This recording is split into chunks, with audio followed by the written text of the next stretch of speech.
Pour nous conter cette belle histoire, on accueille Jean Priou. Bonjour Jean. Bonjour.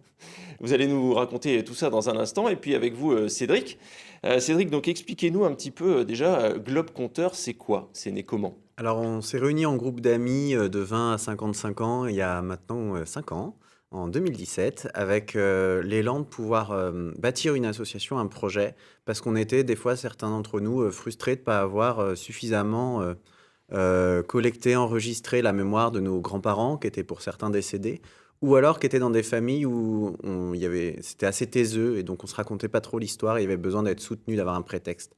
Et donc c'est comme ça qu'est née l'idée de Globe Conteur au Alors, démarrage. comment vous fonctionnez? Quel public vous touchez? Alors, on a différents publics. On est aux côtés des EHPAD, notamment des services d'aide à domicile, des CCAS, pour animer les liens sociaux et former des équipes citoyennes sur des territoires, comme ça se passe à Haute-Goulaine avec Jean. Et du coup, on forme des habitants à prendre confiance en eux dans la possibilité d'être collecteurs d'histoires de vie. Mais on peut le faire aussi sur une approche plus patrimoine, territoire, écotourisme, pour faire découvrir les territoires par ses habitants. Alors donc il y a le fameux projet de Haute-Goulaine, effectivement. En quoi consiste ce projet?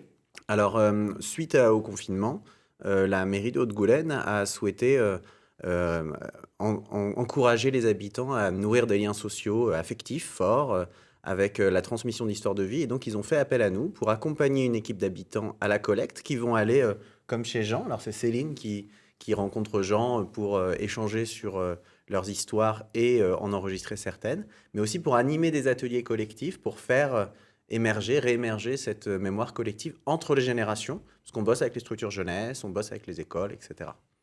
Alors Jean, vous êtes l'un des conteurs, c'est ça Oui, il m'arrive. Il vous arrive, il paraît que vous êtes une véritable mémoire vivante à Haute-Goulaine. Oh non, il y en a qui sont plus que moi. Ouais, vous êtes Moi, modeste. j'y suis arrivé parce que je me suis dit, il y a 82 ans que je suis né à Haute-Goulaine, de vieille famille goulonnaise, j'ai quelque chose à dire et surtout à apprendre des autres.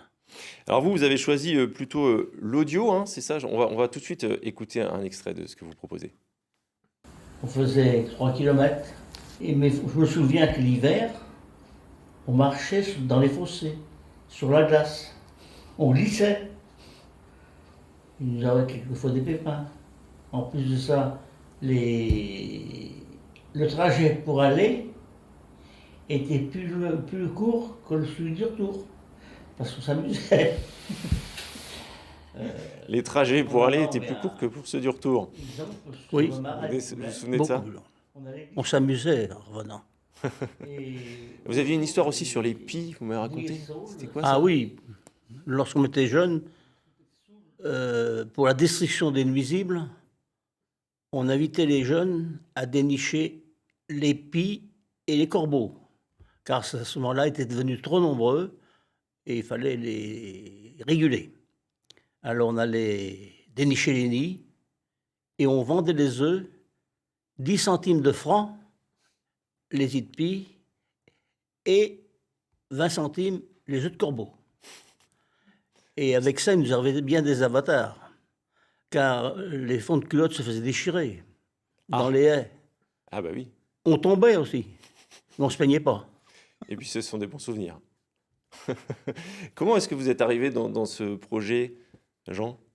Parce que j'ai dit, j'ai quelque chose à raconter, et surtout à apprendre des autres, parce qu'on ne connaît pas toute sa commune. Et par exemple, dans votre famille, vous aviez l'habitude de raconter ces histoires-là? On vous les demandait? Non. Non, moi, je me suis toujours raconté des histoires de mon grand-père, qui, le soir, au coin du feu, à ce moment-là, disait, tiens, j'ai vécu ça dans mon jeune temps, j'ai vu ça. Par exemple, moi, une chose que je ne savais pas, c'est qu'il avait appris le métier de vannier à Haute-Goulaine.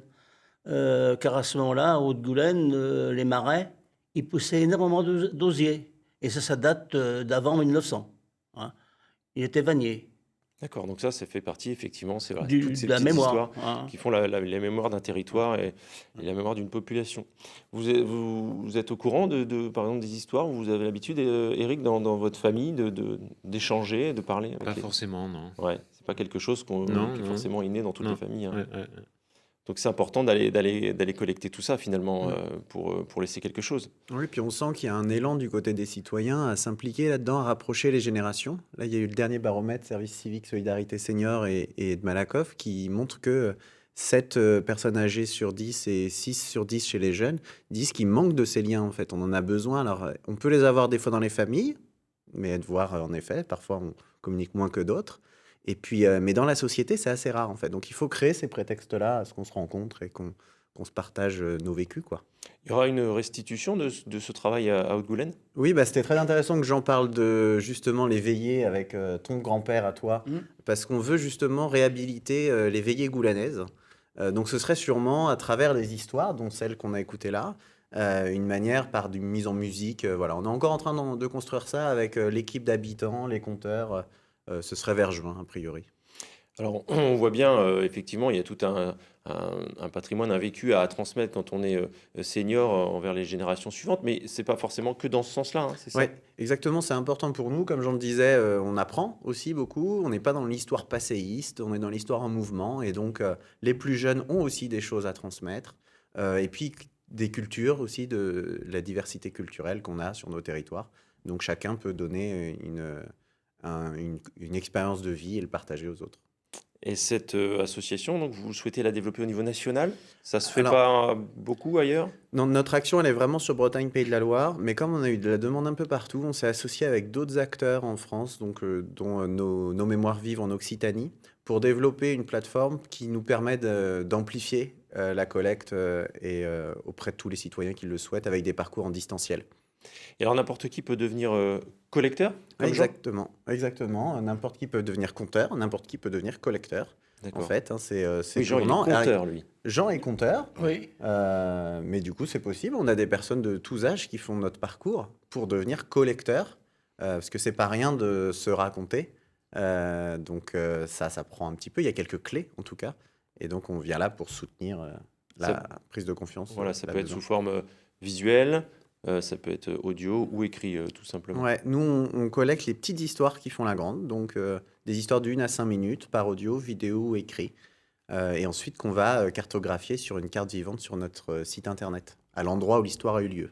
Vous avez 2 projets à Nantes qui vont débuter, c'est ça, Oui, bientôt? on lance 2 équipes citoyennes, donc c'est une info puisque ça va bientôt démarrer. Il y a une réunion d'information qui va avoir lieu pour une équipe citoyenne à Nantes Centre à la Cocotte Solidaire et un autre projet avec la maison de quartier du Clos Taureau.